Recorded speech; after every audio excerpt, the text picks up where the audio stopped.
గురుబ్రహ్మ గురువిష్ణు గురుర్దేవ మహేశ్వర గురుర్ సాక్షాత్ పరబ్రహ్మ తస్మై శ్రీ గురవే నమః. సదాశివసమారంభం వ్యాసశంకరమధ్యమాం అస్మదాచార్యపర్యంతం వందే గురుపరంపరాం. నారాయణాన్ నమస్కృత్య నరం చైవ నరోత్తమం దేవీం సరస్వతీం వ్యాసం తత్తో జయముదీరయేత్. కృష్ణం వందే జగద్గురుం శ్రీ గురుభ్యో నమః. అపార కరుణాసంతం జ్ఞానం శాంతరూపణం శ్రీ చంద్రశేఖర గురుం ప్రణమాముదానం శ్రీ గురుభ్యో నమః. మహాగణాధిపతయే నమః. మల్లాది కృష్ణమూర్తి గారు వ్యాఖ్యానం చేసినప్పుడు భజగోవిందం. ఇప్పుడు అంటే ఎపిసోడు 17 చెప్పుకోవాలి. 16లో ఏం చెప్పుకున్నామంటే మందం లేని గృహస్థు ఇల్లు తపోవనంతో సమానం అని ఈ శ్లోక తాత్పర్యం చెప్పుకున్నాం. ఇప్పుడు 16వ శ్లోకం చెప్పుకోవాలి. 15 చెప్పుకున్నాం, 16 ఇప్పుడు చెప్పుకోవాలి.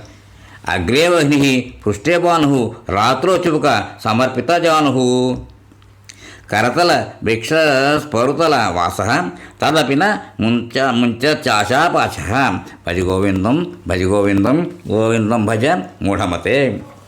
భావం ఏమిటంటే ఎదుట చలిమంట పెట్టుకుని ద్వీపున సూర్యుడి ఎండ పడేటట్లుగాను రాత్రులు ముడుచుకుని మోకాళ్ళు గడ్డానికి తగిలేటట్లుగాను కూర్చుంటాడు. దోసిట్లో భిక్ష పెట్టిన తింటాడు. ఏ చెట్టు కిందో కాలం వెళ్ళబొచ్చుతూ కూర్చుంటాడు.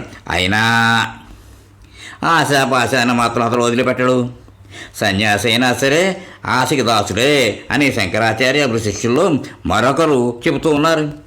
వస్తువులను త్యజించినంత మాత్రాన ప్రయోజనం లేదు. మనసులోని కోరికలని త్యజించగలగాలి.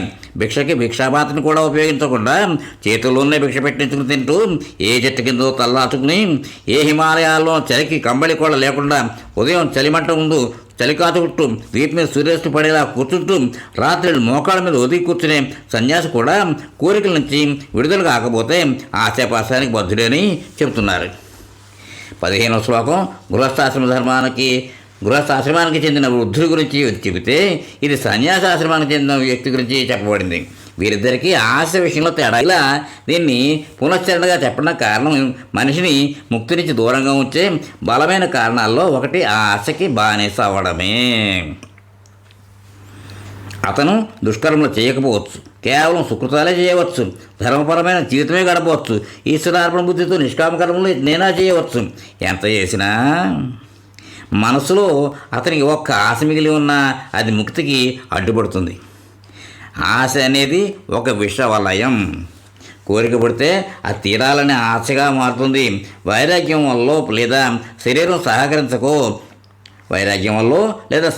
సహకరించకపోవడం వలన ఆ కోరిక తీసుకోకపోతే మానసిక తలంలో అది ఆశగా నిలిచిపోతుంది.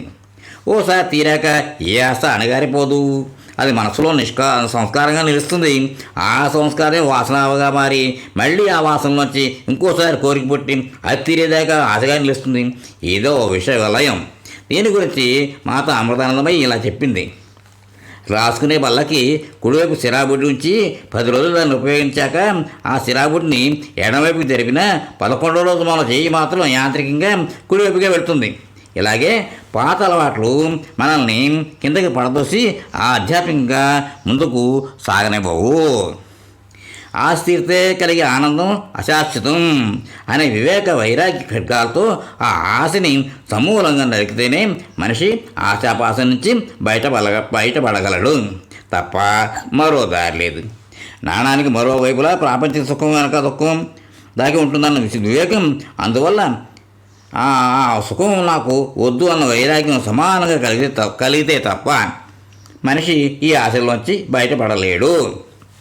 ఎవరు భౌతిక సుఖాలని సౌకర్యాలని అనుభవిస్తున్నారో వారు వాటికి దూరం కాలేరు. ఆ అనుభవమే వారికి బంధమయ్యి సంస్కార వాసనలుగా మారి ఆశగా మారి పట్టి బంధిస్తుంది. ఇది తెలిసే పెద్దలు ప్రేయోమార్గం అని పిలిచే ప్రాపంచిక సుఖాల అనుభవాన్ని నిరసించి శ్రేయోమార్గం అనే భౌతిక సుఖాలకు దూరంగా ఉండడం బోధించారు. కొందరు అంటారు, బంధం లేకుండా దొరికిన దాన్ని ఏదైనా అనుభవించాలి, దొరికింది ఏదైనా సరే అనుభవించాలి, లేకపోతే మానుకోవాలి అని. ఓసారి కోరిక తీరితే ఏమవుతుందో అది సంస్కారం వాసనగా మారి ఎలా ఆశాపాసంగా మిగులుతుందో పైన చెప్పిన ప్రాసెస్ని అర్థం చేసుకునే వాళ్ళు చెప్పే మాటలు. వారు ఆధ్యాత్మిక బోధకులైతే వారి శిష్యులు అధోగతి పాలవుతారు. అందుకే ఆధ్యాత్మికత గురువు సరైన వాడు దొరకకపోతే కలిగే ప్రమాదం చాలా జన్మల దాకా కొనసాగి వెంటాడుతూ ఉంటుంది. మనం ఊరెళ్ళే రైల్లో ఓ కంపార్ట్మెంట్లోకి ఎక్కితే అది ఖాళీగా ఉంది. ఓ సీట్లో కూర్చున్నాక కాసేపు విసిగేసి లేచి తలుపు దగ్గర వెళ్ళి నిల్చున్నాం. ఇంకో తలుపులో వచ్చి ఇద్దరు లోపలికి ఎక్కారు. మనం ఏం చేస్తాం? కంపార్ట్మెంట్లో చూస్తాం. ఎందుకు? మన సీట్లో వాళ్ళు కూర్చుంటున్నారేమో అని. ఓసారి కూర్చున్నాక అది నాది అనే బంధం ఆ సీటుతో మనం ఏర్పరచుకున్నాం. దానిలో ఇంకొకరు కూర్చోకూడదు అనే కోరిక. ఆ బంధంలోకి పుట్టి వారు ఎక్కడ కూర్చుంటున్నారా చూస్తాం తప్ప మిగిలిన ఖాళీ సీట్లలో ఎక్కడ కూర్చున్నా మనం మన గమ్యాన్ని ఆ సీట్లో కూర్చున్నట్లే చేస్తాం అనే యోచన మనకి రాదు. ఇది మనలో ఆశ పనిచేసే తీరు. దీన్ని గమనించుకుంటూ ఎప్పటికప్పుడు ఆశని దూరం చేస్తూ ఉండాలి. ఓ వ్యక్తి వైరాగ్యంతో తనకి ఉన్నవి అన్నీ వదులుకుని కాశీకి వెళ్ళి సన్యాసిగా దీక్ష తీసుకున్నాడు. గోచి మాత్రమే గల అతని దగ్గర ఓ భిక్షాపాత్ర కూడా లేదు. చేతిలో పెట్టించుకుని తినేసేవాడు. కాశీలో గంగానది ఒడ్డున గల ఓ రావి చెట్టు కింద రాత్రులు నిద్రపోయేవాడు. అతని వైరాగ్యం చూసి అంతా ఆశ్చర్యపోయేవారు. ఇలా 25 ఏళ్ళు గడిచాయి. ఓ రాత్రి అతను ఆ చెట్టు దగ్గరికి వెళ్ళేసరికి ఓ కొత్త సన్యాసి ఆ చెట్టు కింద పడుకుని కనపడ్డాడు. స్వామి, 25 ఏళ్ళు ఇది నా జాగా అతనితో చెప్పాడు ఆ విరాగి. అతనికి కాశీలో అక్కడ తప్ప మరి ఎక్కడ పడుకునేందుకు చోటే లేదా?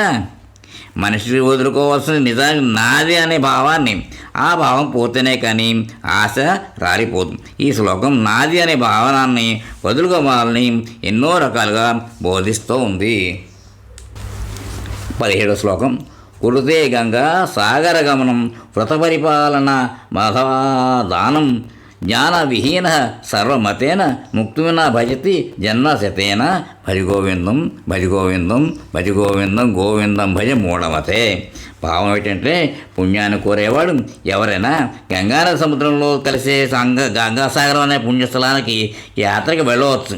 కానీ సత్యపదార్థం యొక్క అనుభూతిని స్వయంగా అనుభవించని మనిషి ఎవరైనా సరే, ఏ మతంలో చెప్పిన ప్రకారం అయినా సరే 100 జన్మలు పొంది కృషి చేసినా అతను ముక్తిని పొందడం సాధ్యం కాదు. దేవుడి మీద భక్తి గలవారు పుణ్యక్షేత్రాలకు వెళ్ళడం మన దేశంలో పరిపాటి. గంగానది సముద్రంలో కలిసి గంగాసాగరం అనే పుణ్యక్షేత్రానికి వెళ్ళడం అంటే అక్కడికే అనే అర్థం కాదు. రామేశ్వరం, హిమాలయాలను వివిధ పుణ్యక్షేత్రాలు, ఆఖరికి మన పక్క గ్రామంలోని కొండ మీద గుడితో సహా అన్ని పుణ్యక్షేత్రాలనే దృష్టితో గంగాసాగరంలో పేరు చెప్పారు. ప్రతిదానికి మార్గం, గమ్యం అని 2 ఉంటాయి. కొందరు మార్గాన్ని గమ్యం చేరడానికి వినియోగించుకుంటారు. కొందరు గమ్యాన్ని మరిచి మార్గం నడిచి అక్కడే అయిపోతారు. తీర్థాటన గమ్యం తప్ప మార్గం కాదు. తీర్థాటన చేయడానికి గమ్యం లేదా లక్ష్యం జ్ఞాన సముపార్జన. ఆధ్యాత్మిక సాధనలలో దేని లక్ష్యమైనా ఇదే. కానీ తీర్థాటన కానీ మరి ఏ సాధనైనా కానీ వాటి లక్ష్యమైన జ్ఞానం పొందకుండా రొటీన్ జీవితానికి భిన్నంగా ఉండే ఆనందం కోసం తీర్థాటనలు చేసుకుంటూ పోతుంటే అది గమ్యం చేరకుండా మార్గం నచ్చి ఆగిపోవడమే అవుతుంది. ఈ పుణ్యక్షేత్రాల దర్శనం చేసే సాధనల వల్ల పుణ్యం రావచ్చేమో కానీ జ్ఞానం రాదు. జ్ఞానం వస్తే కానీ సత్యపదార్థం యొక్క అనుభూతి మనసులోకి రాదు. లక్ష్యాన్ని విస్మరిస్తే ఎన్ని జన్మలకైనా సరే ముక్తికి అవసరమైన జ్ఞానం రాదు అని ఈ శ్లోకం ద్వారా హెచ్చరిస్తూ ఉన్నారు. మనిషికి ఉండే వ్యామోహాల్లో ఆధ్యాత్మికతకి చెందిన ఆనందాన్ని అనుభవించడం కూడా ఒకటి. అందుకే ఏ సాధనలోనైనా ఆనందం లభిస్తే దాన్ని సాక్షిగా చూడు, లేదా అక్కడే అయిపోతావు అని పెద్దలు చెప్తారు. ఆ మార్గంలో దొరికే సిద్ధుల్ని కూడా సాక్షిలా చూడాలి తప్ప వాటిని ఉపయోగించి లబ్ధి పొందకూడదు. సిద్ధుల్ని ఆధ్యాత్మిక ప్రగతి ఉండదు, మరుగుపరచని వారికి అదనమాట అని పెద్దలు చెప్తారు. దీనిలో 1-2 గూఢార్థాలు కూడా కనిపిస్తున్నాయి. గంగ జన్మించే గోముఖం నుంచి ఋషికేశ్ దాకా ప్రవహించే గంగను గమనించి చూస్తే అది అడ్డంకిగా నిలిచే ఎన్ని కొండల్ని పర్వతాలని దాటుకుని అక్కడ చేరుకుంటుందో అర్థమవుతుంది. తన నీటి ఒరిపిడితో కొండల్ని 7 మండలాలని చివరికి చిన్న ఇసుక రేణువులా మార్చేస్తుంది. ఇలాగే ముక్తి మార్గంలో ప్రవహించే మనం ఆ గంగమ్మ తల్లిలాగా ఎన్ని అవాంతరాలు ఎన్ని ఆటంకాలు కలిగినా సరే వాటిని సహనంతో దాటుకుంటూ ముందుకు సాగాలి అనే కూడా అర్థం మనకు కూడా దీనికి మనం స్వీకరించవచ్చును. అంతేకాదు గంగ తేలిగ్గా భూమికి దిగలేదు. భగీరథుడు ఎంతో తపస్సు చేసి ఎన్నో అడ్డంకులను ఎదుర్కొని గంగని భూమికి దింపి తన పూర్వీకుల చితాభస్మం దగ్గరికి పారించాడు. అలాగే ఆత్మజ్ఞానం సంపాదించడంలో కూడా అన్ని ఆటంకాలు అవాంతరాలు ఉంటాయి. వాటిని అధిగమించి జ్ఞానాన్ని ఆర్జన చేయాలి. ఎన్ని ఆటంకాలు ఎదురైనా భగవదారాధనను మనం విడిచిపెట్టకూడదు అనే సూచనగా కూడా దీన్ని అన్వయించుకోవచ్చు. మనిషిలో ఆశ పోతే అన్నీ పోయినట్లే, అన్నీ పోతేనే ఆత్మజ్ఞానం సిద్ధం. ఇక్కడితోటి ఎపిసోడ్కి విరామం ఇద్దాం, తర్వాత కంటిన్యూ చేద్దాం 18వ శ్లోకంతో. స్వస్తి.